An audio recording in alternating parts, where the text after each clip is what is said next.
Tem um livro que você não pode passar dessa vida para outra sem ler. Chama-se O Poder Através da Oração, do M. Bounds. Já ouviram falar nesse livrinho?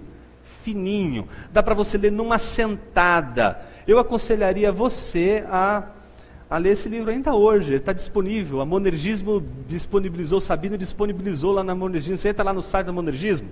Sabe qual é o site? Entra lá. Digita lá, o poder através da oração. Você lê agora, você lê lá, em meia hora você lê e você vai perder as noites. Não é só essa noite, a semana inteira. O primeiro livro ele diz assim, primeiro capítulo, a igreja está cada vez mais preocupada com métodos e estratégias. Deus está preocupado com homens melhores. E homens melhores são homens que oram. Quanto tempo você leva para fazer um sermão? 15, 10, 20 minutos? Um sermão se faz com a vida inteira. Então quando ele diz o sermão se faz com a vida inteira, eu queria dizer, teologia se faz com a vida inteira. Não é você pensar que são 2 minutinhos. Esse caminho de se acostumar com a luz da verdade do Evangelho demanda tempo e demanda confronto. Você precisa se acostumar com uma outra realidade, que não é a realidade do fundo da caverna.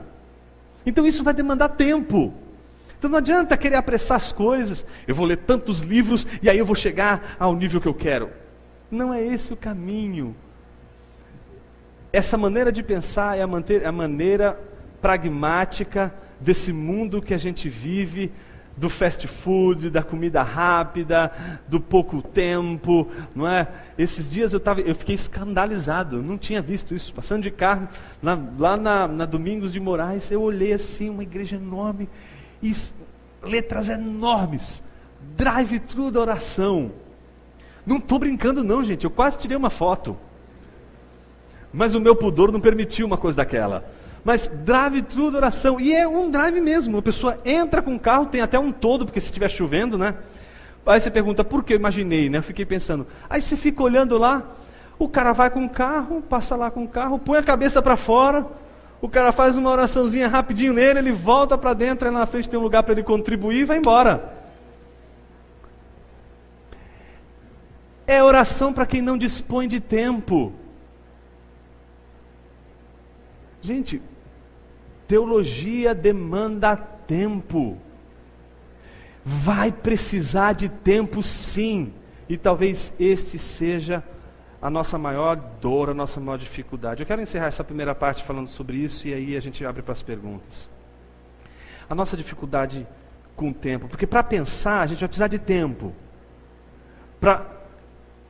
Para conduzir a nossa mente nessa postura de humilhação diante da revelação de Deus, portanto, de mergulhar no texto bíblico, de pesquisar o texto bíblico, de tentar compreender Deus à luz da Bíblia, tudo isso vai demandar muito tempo.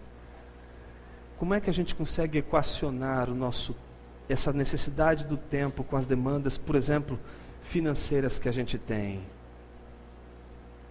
Eu me lembro que quando eu estava logo quando eu saí do seminário, aí eu fui fazer o mestrado em teologia lá na Teológica, em São Paulo. Eu trabalhava no banco, na compensação na época, e à noite eu ia para a faculdade. E eu não sei se alguém aqui é bancário ou já foi bancário, era na época dos 15 minutos cravados para o almoço. Só tinha 15 minutos para almoçar.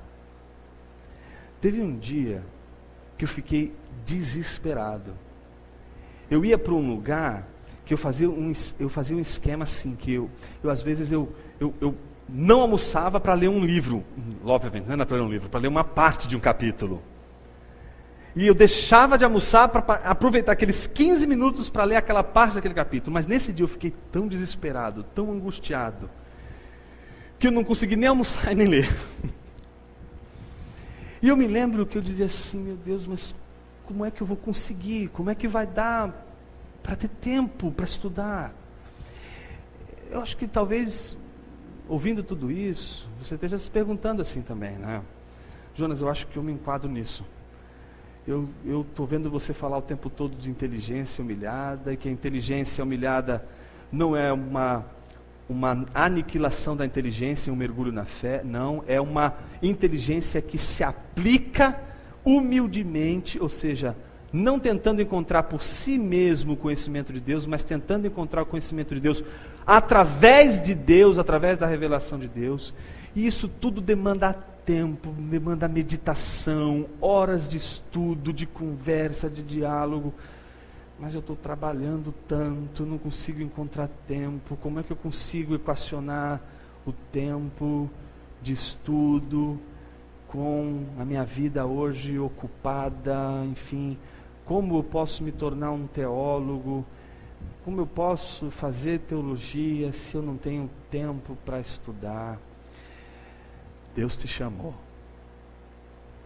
Se Ele te chamou, Ele sabe como vai conduzir tua vida e como você vai chegar lá. Quanto tempo leva para preparar um sermão? 15 minutos? 20 dias? Não. Uma vida inteira. Tua vida não se reduz a esse tempo de provação que você está vivendo e que você não consegue equacionar o tempo para estudar. Tua vida, tua dedicação, a vocação de Deus na tua vida não se reduz a esse momento de provação que você está passando.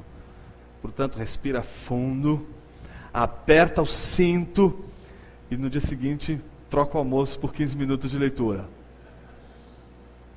Aperta o cinto, resiste, vai até o fim, busca a graça de Deus, porque sem a graça de Deus você não aguenta, e que Deus vai, Ele sabe o que faz. Se Ele te chamou, se Ele te trouxe aqui, Ele vai te capacitar, é Ele quem vai fazer, e por isso você não vai poder em nenhum momento dizer assim, puxa, eu pelo menos insisti. Não foi você que insistiu, foi a graça de Deus, foi Deus que te manteve firme, foi a graça de Deus que te manteve fiel ao chamado e à vocação ministerial.